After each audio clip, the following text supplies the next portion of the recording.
this respect doesn't come from sacrifice. It comes from boundaries. Not from drama, but from the calm you maintain. When you don't react from a place of hurt, but from clarity, he can no longer play the same game he used to. And that makes him uncomfortable. But it also awakens him.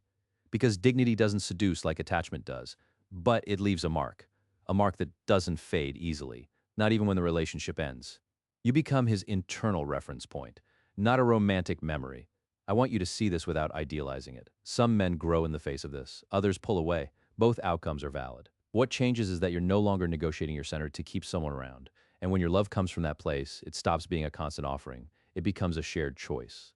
That's the difference between being desired and being respected. And the male mind, even if it won't admit it, always knows when it's facing the latter. Third step, when respect begins to transform into silent fear. It's not the childish fear of losing you. It's the adult fear of not measuring up. Here, the male mind enters into contradiction. He wants to get closer, but he's afraid to expose himself. He seeks you out and then pulls back, not because he's playing games, but because his identity is reorganizing itself. Your dignity forces him to look at himself without the cushion of your availability. And this activates an internal anxiety. Even if outwardly he shows calm or distance, this fear doesn't express itself in clear words. It appears as ambiguity, lukewarm messages, intense gestures. He's testing whether you're still there, but not from the same place anymore. And when he realizes you're not reacting like before, that you're not chasing or complaining, the unease grows, because now he can no longer regulate himself through your emotional reaction. Jung would call this a confrontation with the true self, without masks. And not everyone knows how to bear that internal gaze. I think many women misread this moment. They confuse intensity with progress. They believe that intermittent closeness is a sign of emerging love. It's not always so. Sometimes it's just a system trying to regain control.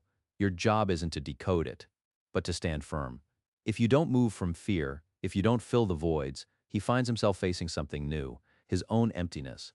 And this encounter can either transform him or push him to flee. Here's what matters. Listen to this calmly. Your dignity doesn't speed up the process. It reveals it. If he comes closer from presence, you'll feel it. If he comes closer from fear, you'll feel that too. The difference lies in stability. Love born from fear needs constant proof. Love born from respect seeks connection. And you, by not abandoning your center, become the natural filter that distinguishes one from the other without saying a single word. At this point, the dynamic has already begun to reverse. Before, you were the one measuring times, words, gestures. Now it's him. He watches to see if you're still available, if something loosens, if you return to adapting, and when you don't, an uncomfortable feeling appears, but revealing. He no longer has you secured, not because you're leaving, but because you're no longer dependent. It's this emotional independence that reorganizes his perception of value more than anything else. Jung stated that authentic desire arises when the other cannot be possessed, only met. Your dignity removes you from the position of emotional object and returns you to that of subject. And this changes the gaze. You're no longer the one who's always there. You're the one who chooses to be there. This difference seems subtle, but it completely transforms the experience of the bond. Because now he's no longer relating to your dedication, but to your conscious presence. I think this is a delicate phase for you too. Because if he shows fear or confusion, it can awaken your old role, reassuring, explaining, supporting. Here's where you decide whether your dignity is identity or strategy. If you give energy back to the bond, the system returns to the familiar. If you maintain yourself, something new settles in. Not from coldness, but from internal coherence. And this coherence begins to require a clearer position from him. Some men at this point rise up. They become more present, more emotionally responsible. Others weaken, not because you did something wrong, but because the bar has been raised. And dignity doesn't negotiate downward. You don't push, you don't threaten, you simply don't go down. And this redefines the bond without confrontation, because true respect isn't imposed, it's embodied. And when it's embodied, it can no longer be ignored. I want you to observe something important. When he begins to change, it's not because you convinced him. It's because your integrity put him face to face with himself. And when he doesn't change, it's not a failure, it's information. Your dignity saves you years of confusion. It shows you who can meet you at the level where you are, and who could only love you when you made yourself smaller. This clarity hurts at first, but it liberates in the long term. In the next step, we'll enter the point of no return. When he realizes he can't go back to the version of you that bent, a definitive internal decision appears. Not always conscious, but determining. And depending on how you maintain yourself at that point, this decision can transform him deeply or seal the end with an elegance that wasn't possible before. Fourth step, the moment when he realizes there's no going back. The version of you that waited, that adapted, that gave in just to maintain things isn't coming back. And this certainty doesn't arrive with a conversation. It arrives with an irreversible internal sensation. He can no longer provoke the same reaction in you. He can no longer count on your emotional availability. Something has closed, not from resentment, but from coherence. And when this happens, his mind stops testing and begins to decide from a deep place. Here a silent mourning appears. He doesn't mourn your physical absence. He mourns the loss of a dynamic that gave him security without effort.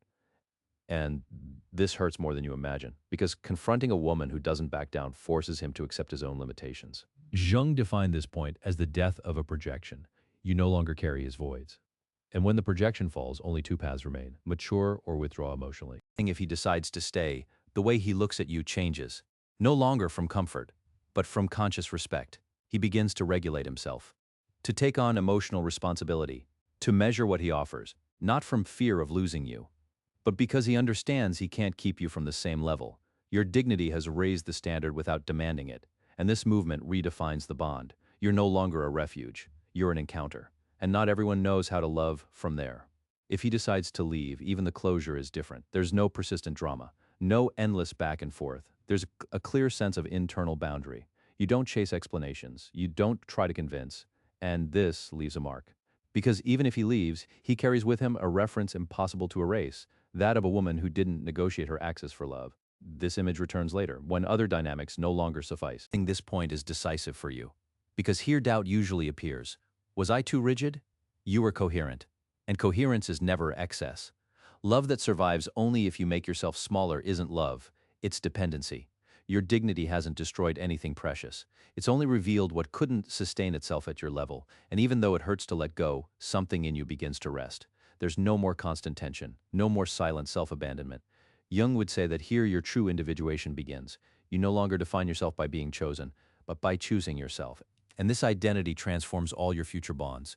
Because now you don't love from lack, you love from presence. You don't seek to be enough. You already are, and this energy changes the way others approach, not from demand, but from recognition. Your dignity becomes the natural filter. This step marks the definitive before and after. It doesn't matter whether he comes back or not. You no longer return to the version that waited for crumbs. And that's the real gain. Because now you know you don't need intensity to feel valuable, nor promises to stay. Your calm becomes home. And from there, only those who know how to inhabit it without trying to disturb it to feel superior can enter. Many men remember this type of woman not with romantic nostalgia, but with belated respect, because she was the one who showed the boundary they couldn't cross. And that boundary, far from shutting them out, put them face to face with themselves. You didn't teach with discourse, you taught with embodiment. And that's what remains when everything else dissolves with time. I want you to breathe here, because this isn't a point of hardness, it's a point of calm. You no longer have to sustain the unsustainable. You no longer have to translate yourself to be loved. Your dignity hasn't isolated you. It's ordered you, and when you're ordered within, the exterior begins to respond differently. Not always quickly, not always simply, but always more authentically. In the next and final step, we'll close the circle. What happens when you integrate all of this as identity, not as a reaction to a specific story? How will your way of loving and being chosen be rewritten? There, where you no longer define yourself by who stays, but by what you'll never allow again. This is the point where love stops hurting and begins to feel authentic. Fifth step. When you integrate dignity as identity, not as a response to a wound, here you no longer act from the past. You act from presence. Your decisions don't seek an effect, they seek coherence. And this shows. Your yes has weight, your no rests. There's no urgency to define something, because you're already defined from within.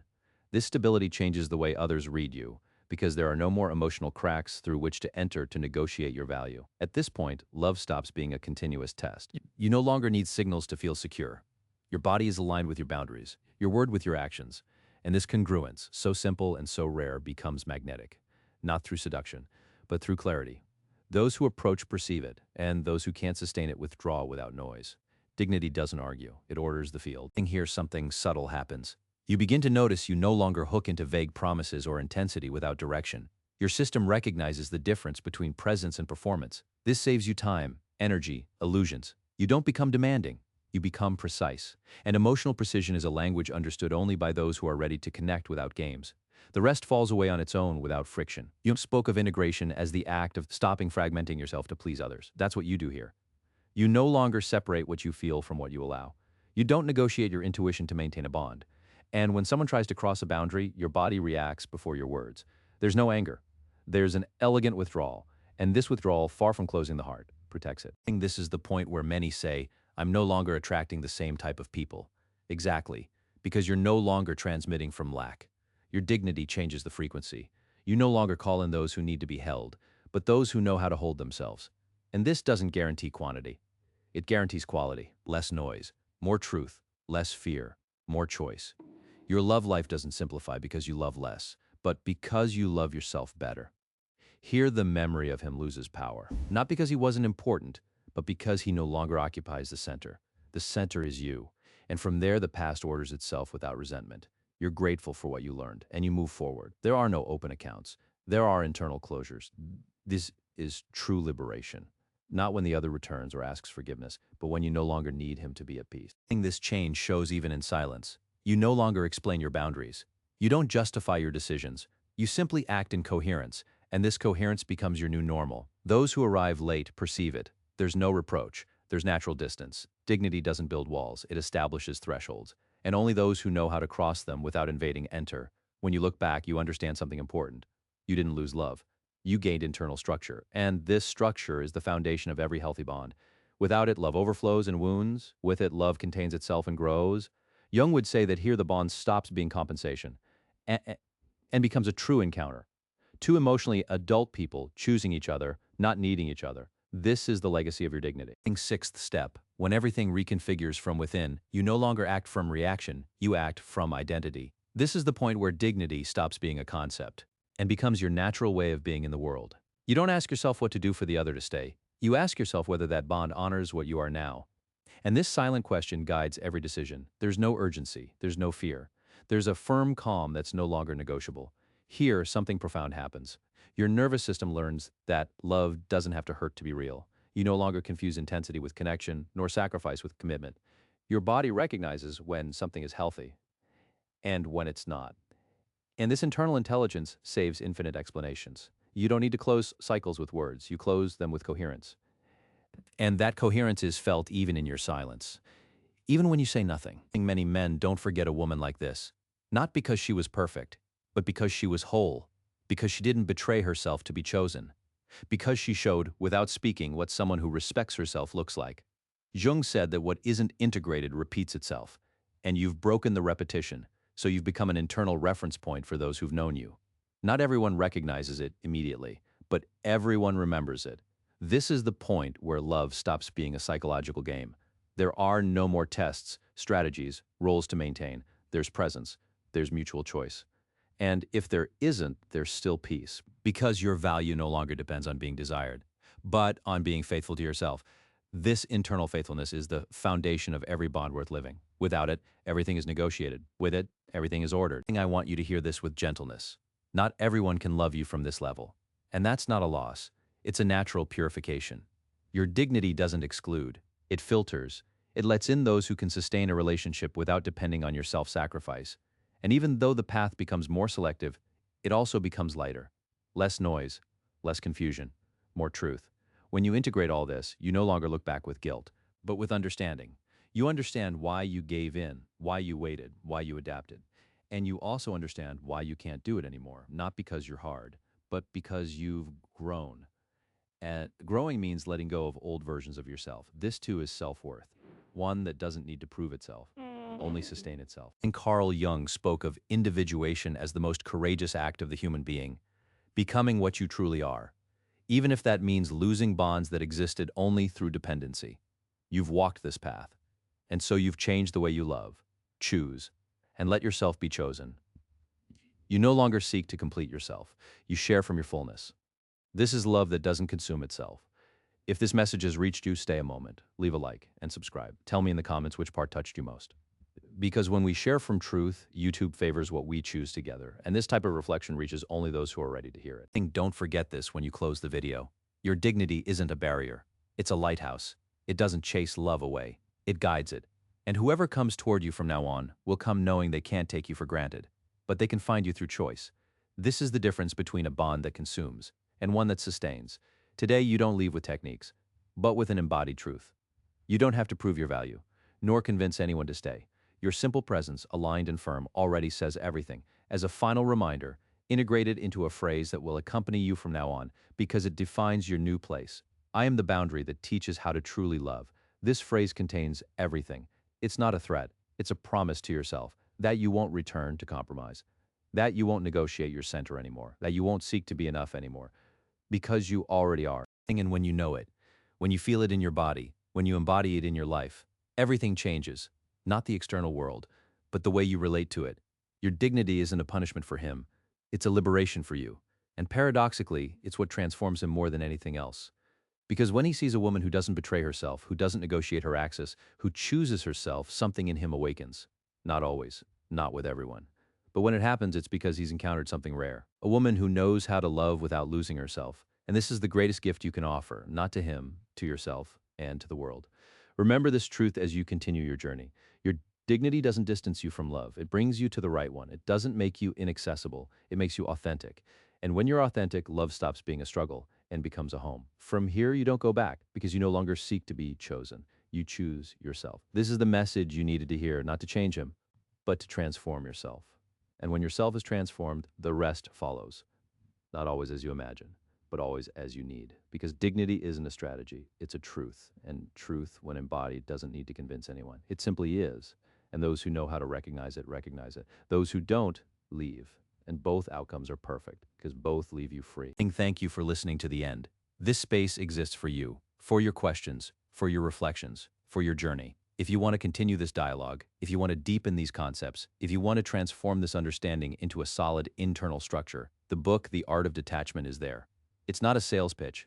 It's an invitation to take care of yourself as you deserve, an invitation to no longer descend from the level where you are, an invitation to live from that dignity you've discovered here.